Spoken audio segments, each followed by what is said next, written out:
Hello everyone, welcome to this channel LIS Mind Map. Today's topic is applications of psychology and subfields of its. ये इससे पूर्व के video में हम सभी लोगों ने यह जाना कि father of psychology, mother of psychology and psychology meaning origin, इस इन सभी बिंदुओं पर हम लोगों ने पूर्व के वीडियो में डिस्कस किया। आज जो सिलेबस के अकॉर्डिंग है कि इसके सब फील्ड्स कौन कौन से हैं, इसके एप्लीकेशन क्या है, इन सभी पर आज हम लोग डिस्कस करेंगे।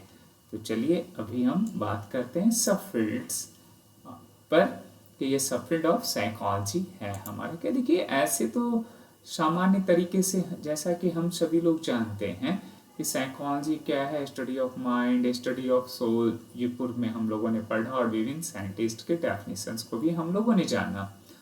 बात यहाँ पर आती है कि इसके विभिन्न फील्ड्स हैं। अब साइकोलॉजी जो है ये फिलॉसफी से अलग होकर बना है, लेकिन ये जो है आपका जब फर्स्ट एक्सपेरिमेंट विलियम वुंट के द्वारा 1879 में किया गया, उसके बाद से लगातार इसका स्कोप बढ़ता चला गया और यह जो है बिल्कुल कह सकते हैं कि psychology is a broad discipline to study human behaviour in details. Psychology is divided into different branches और सबफील्ड्स, यानी मनोविज्ञान का एक व्यापक विषय अब बन चुका है और मानव व्यवहार का विस्तृत अध्ययन करने के लिए इसे विभिन्न शाखाओं या उप शाखाओं में विभाजित किया गया है। अब वो कौन कौन सी शाखाएं हैं उस पर भी हम लोग डिस्कस करते हैं। देखिए पहला जो आपका है वो क्लिनिकल साइकोलॉजी, नैदानिक मनोविज्ञान। Clinical psychology deals with the diagnosis and treatment mental disorder, यानी नैदानिक मनोविज्ञान मानसिक विकारों के निदान एवं उपचार से संबंधित है। तो इसमें क्या होता है कि ट्रीटमेंट किए जाते हैं और इसका संबंध जो है मानसिक विकारों से के निदान और उपचार से है। एग्जाम्पल के तौर पे ये बताया गया कि treatment of anxiety and depression, यानी चिंता एवं अवसाद का उपचार किया जाना, it is the example of clinical psychology. तो पहला तो ये हमारा ब्रांचेज हो गया है या सबफील्ड जिसे हम बोलते हैं। दूसरा है एजुकेशनल साइकोलॉजी, शैक्षिक मनोविज्ञान। इसमें क्या है, educational psychology studies learning teaching methods and student behaviours, यानी इसके अंतर्गत जो है अधिगम यानी सीखना, शिक्षण विधियां एवं छात्र व्यवहार का अध्ययन करता है। तो यह जो है एजुकेशनल साइकोलॉजी की बात इसमें की जाती है कि जिसमें हमारा क्या होता है, लर्निंग होता है, teaching methods and students behaviour की बात करता है। एग्जाम्पल्स के तौर पर दिया है इम्प्रूविंग क्लासरूम लर्निंग, यानी कक्षा अधिगम में सुधार की बात की गई है। इट इज द सेकंड कह सकता हूं कि यह जो हमारे सबफील्ड्स हैं। तीसरा और आगे की ओर देखते हैं डेवलपमेंटल साइकोलॉजी, विकासात्मक मनोविज्ञान। It studies human growth and development from birth to old age, यानी डेवलपमेंटल साइकोलॉजी में यह जन्म से वृद्धावस्था तक की मानव वृद्धि एवं विकास का अध्ययन किया जाता है। देखिए विभिन्न मनोवैज्ञानिकों ने, जैसे पियाजे के भी अगर आप देखें तो उसके अंतर्गत भी ये बताया गया है, डेवलपमेंट की बात किया गया है, डेवलपमेंटल साइकोलॉजी की बात किया गया। तो इस बात को ये इसमें जो है हम अध्ययन करते हैं विकासात्मक मनोविज्ञान की, यानी देखिए एग्जाम्पल से देता है कि study of child development, child development कैसे वो धीरे धीरे वृद्धावस्था तक वो जाती है। पियाजे का भी था, जैसा कि सेंसरी मोटर है ना, प्री ऑपरेशनल आपने पढ़ाई डिस्कस किया हूँ हम लोगों ने, और कंक्रीट है ना एटसेट्रा, ये सभी हमारे क्या थे कि पियाजे की थ्योरी में ये बताई गई है। अब आगे की तरफ बढ़ते हैं और देखते हैं। देखिए सोशल साइकोलॉजी, सोशल साइकोलॉजी हमारा क्या है? सोशल साइकोलॉजी में यानी सामाजिक मनोविज्ञान, सामाजिक मनोविज्ञान जो है इसमें बिहेवियर इन सोशल सिचुएशंस, तो सामाजिक मनोविज्ञान सामाजिक परिस्थितियों में व्यवहार का अध्ययन करता है। किन चीज़ों का करता है? ये व्यवहार का अध्ययन करता है। अब यहाँ पर बात आ गई कि व्यवहार का अध्ययन कैसे करता है, राइट? तो व्यवहार का साइकोलॉजी में तो कहा भी गया है ना कि ये स्टडी ऑफ माइंड, आपकी माइंड में जो चलता है वो एक्सप्रेशन वर्डिंग जो है आपका, वह क्या करता है कि वह पूरी तरह से स्पष्ट है ना बताता है। तो ये ठीक इसी प्रकार से सोशल साइकोलॉजी में क्या होता है कि ये सामाजिक मनोविज्ञान परिस्थितियों में व्यवहार का अध्ययन करता है, यानी कि किन परिस्थितियों में आपके हाव भाव से लेकर इमोशंस, इन सभी चीज़ों का तो यह अध्ययन किए जाते हैं।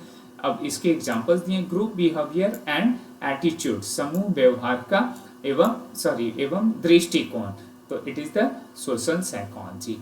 अब बात आती है नेक्स्ट, हम लोग इंडस्ट्रियल और ऑर्गेनाइजेशन साइकोलॉजी की भी बात करते हैं। It studies behaviour in work place and industries, यह कार्यस्थलों एवं उद्योगों में व्यवहार का अध्ययन करता है। तो चार सारे इंडस्ट्रीज वगैरह में तो इन सभी जगहों पर उनका भी अध्ययन, उसके व्यवहार का अध्ययन किया जाता है। एग्जाम्पल्स में दिया है employee motivation and job satisfaction, तो जॉब सेटिस्फैक्शन कैसे हो, एम्प्लॉय का मोटिवेशन हम कैसे करेंगे, ये सारी चीज़ें। अब सेटिस्फैक्शन के लिए, जॉब सेटिस्फैक्शन के लिए उसकी क्या सैलरी से रिलेटेड है, जॉब से वो जो उसकी करने से उस पर वो वर्क कर पाता है कि नहीं, उसके एक्सपीरियंसेस, मोटिवेशन को हम कैसे उसके में मोटिवेट कैसे करें, इन सभी चीज़ों पर क्या किया जाता है कि ऑर्गेनाइजेशनल साइकोलॉजी में स्टडी किए जाते हैं। तो यह भी हमारा सब फील्ड है। अब है काउंसलिंग यहाँ पर, तो काउंसलिंग साइकोलॉजी में क्या होता है कि counselling psychology helps people solve personal, educational and career problems. इसमें मनोविज्ञान व्यक्तिगत, शैक्षिक एवं व्यावसायिक समस्याओं में समाधान में सहायता करता है। जैसे किसी के जॉब से रिलेवेंट कि कौन सा कोर्सेज किसके लिए, उसके लिए क्या उपयुक्त होगा, या फिर पर्सनल प्रॉब्लम है उस प्रॉब्लम्स को दूर करने के लिए कैरियर के पॉइंट ऑफ व्यू से, तो यह सारा काउंसलिंग साइकोलॉजी एक ब्रांच है, उसमें स्टडी किए जाते हैं। तो ये सब फील्ड्स हो गया ना। अब एक्सपेरिमेंटल साइकोलॉजी की बात करते हैं। It uses experiments to study behaviour and mental process, यानी यह व्यवहार एवं मानसिक प्रक्रियाओं के अध्ययन हेतु प्रयोगों का उपयोग करता है। तो it is the experimental psychology. Next हमारा है हेल्थ साइकोलॉजी, यानी health psychology studies the relationship between behaviour and health, यानी स्वास्थ्य मनोविज्ञान व्यवहार एवं स्वास्थ्य के संबंध में अध्ययन करता है। यह हेल्थ साइकोलॉजी है। Sport psychology, sports psychology studies psychological factor affecting sports performance, यानी खेल मनोविज्ञान खेल प्रदर्शन को प्रभावित करने वाले मनोवैज्ञानिक कारकों का अध्ययन करता है इसमें। और cognitive psychology it studies thinking, memory, perception, problem solving, यानी यह चिंतन, स्मृति, प्रत्यक्षण एवं समस्या समाधान का अध्ययन करता है। तो it is the cognitive psychology. पूर्व में भी इस पर हम लोगों ने अध्ययन किया है। अब इसके पश्चात हम लोगों ने देखा कि डिफरेंट सब फील्ड्स हैं, उन सब फील्ड्स के अकॉर्डिंग अब हम लोग क्या करेंगे कि कुछ ऑब्जेक्टिव प्रश्न को भी सॉल्व करेंगे, ताकि ये हमारे लिए जो है हेल्पफुल हो, वो कॉम्पिटिटिव पॉइंट ऑफ व्यू से या अकॉर्डिंग टू सिलेबस भी अगर इसे कोई तैयारी कर रहे हैं देन वह महत्वपूर्ण हो जाता है।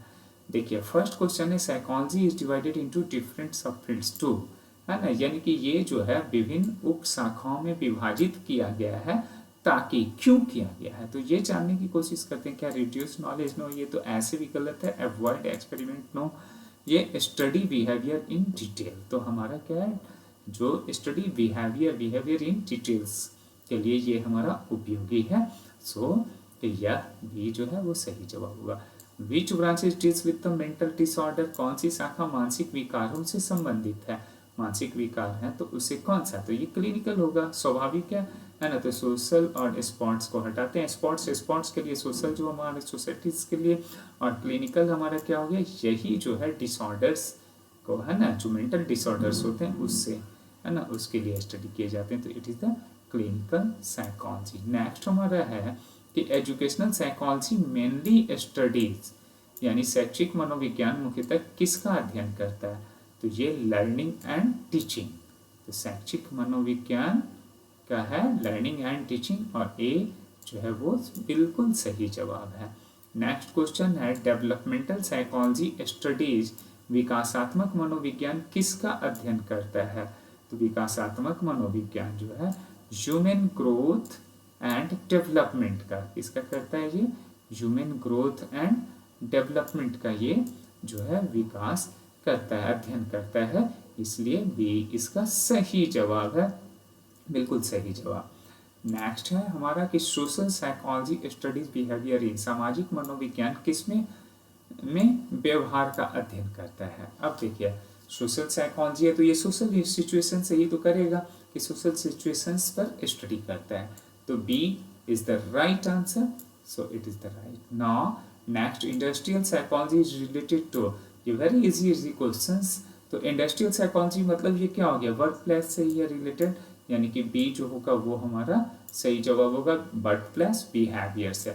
नेक्स्ट है हमारा कि which branches help solve personal and career problem, ये जो है कौन सी व्यक्तिगत शाखा एवं व्यावसायिक समस्याओं के समाधान में सहायक करती है, तो ये हमारा है ए, यानी कि यह जो है काउंसलिंग साइकोलॉजी है, तो A is the right answer. Now next one है कि एक्सपेरिमेंटल साइकोलॉजी मेनली यूजेस, ये जो है प्रयोगात्मक मनोविज्ञान मुख्यतः किसका उपयोग करते हैं इसमें, तो क्या करते हैं, एक्सपेरिमेंटल में एक्सपेरिमेंट का ही तो करेंगे ना, करेंगे एक्सपेरिमेंट करेंगे, तो मीथ गलत, एस्ट्रोलॉजी गलत एंड मेडिटेशन गलत। तो इस प्रकार से हम लोगों ने क्या किया कि आज जो है डिफरेंट सबफील्ड्स एंड ब्रांचेस जिसे कर सकते हैं उस पर हम लोगों ने बात किया, और डिफरेंट इसके एप्लीकेशंस हैं जो इस प्रकार से अप्लाई किए जाते हैं, और हम लोगों ने उसमें इंटीग्रेट करके स्टडी किया।